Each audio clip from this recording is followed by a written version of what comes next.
Are you a true or a false disciple of Jesus Christ? Hi, welcome to Little Lessons. And we've been talking on Little Lessons on a very important subject, the subject of discipleship.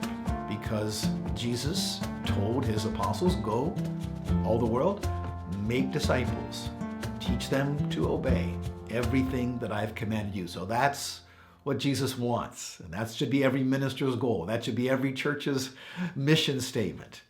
And that's what we ought to all personally be pursuing. And we should be evaluating ourselves. Am I truly a disciple of Christ?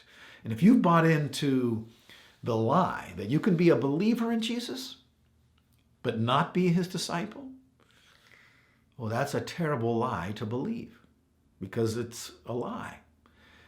If you're not a disciple of Christ, you don't believe in him. They are one and the same. The true believers are all disciples. All the disciples, they're the only true believers.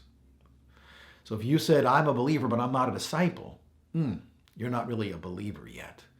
And the preachers and the pastors who are presenting that kind of false dichotomy, they're doing a huge disservice to their congregations and to their listeners, because it's so easy to see from the New Testament that that's erroneous.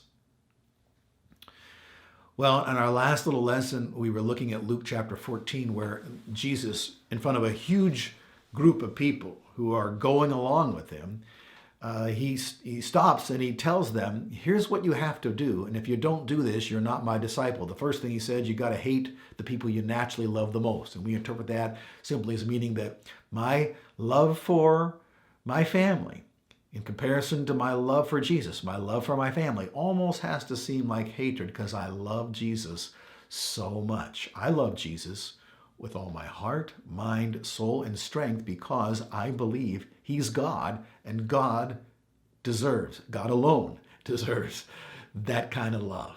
All right? So it's great to ask yourself the question, do I love Jesus supremely? And is that reflected in what I do in my life? When I have to make a decision between loving one person or loving another person, because again, there's not always a conflict.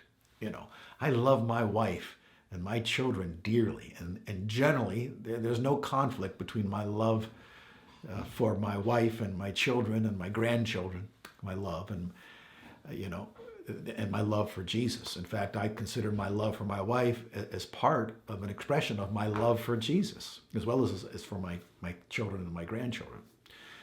But if Jesus is telling me, David, I want you to spend 2 months overseas every year, and because of that, you're going to be apart from your family. And I said, no, I love my family too much. Well, that would be a sign that I don't love him enough and that I'm not his disciple. Glad that in my own life, I at least have a chance to evaluate that by some of the things that sense that God's calling me to do. But we all have those opportunities, don't we? Where we have to make a decision. It's Jesus or this person that I love. And in some families, I've heard stories, and I'm glad it has never happened to me, I guess, but where the gauntlet is laid down by Christians' loved ones, and they say, if you're going to do that Jesus stuff, you're no longer a part of our family.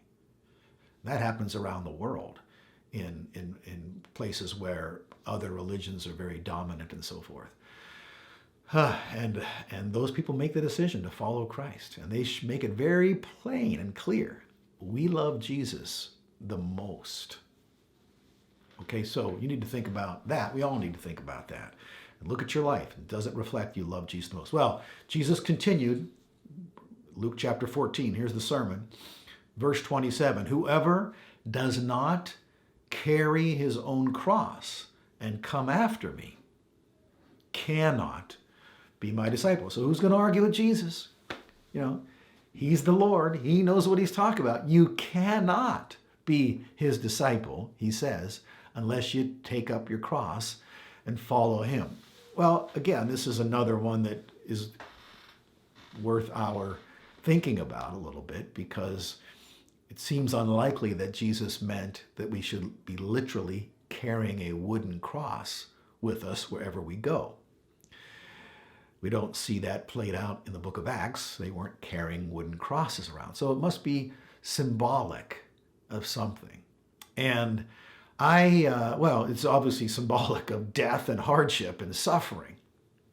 And so at bare minimum, it means that we have to be willing to pay a price, suffer for the sake of Jesus. I wouldn't be surprised if that phrase, carry your cross, was not a expression that was even coined by Jesus, but perhaps was one that would have been fairly commonly used within Jesus's world and by his contemporaries, because Jesus and the Jews of his day were all living under the thumb of the Roman Empire. And I don't know how many days you could have walked outside of the gates of Jerusalem and not seen somebody dying on a cross. And not just in Jerusalem, but any other city where the Romans were in control. And if you committed a capital offense, well, that's what they did to you. And they did it publicly. And so, can you imagine living in a country where there's, at any given time, scores of people hanging on crosses outside of the gates? It'd give you a reason to want to stay home. And so all those people hanging on crosses, at some point, a Roman soldier said, pick up your cross and follow me. So, what that symbolized was, this is the beginning of the end. We're going to go crucify you now. And part of your punishment is, as it was in Christ's case, you got to carry your cross. So here's the wooden beam. Let's lash it on you, and you're going to carry it, and then we're going to nail you to it. And so it's possible that that became an expression to signify doing what you naturally wouldn't do. Right? You can imagine wives saying to their husbands, dear, I know you hate paying those taxes to the Romans, but the tax collector is coming down the street right now.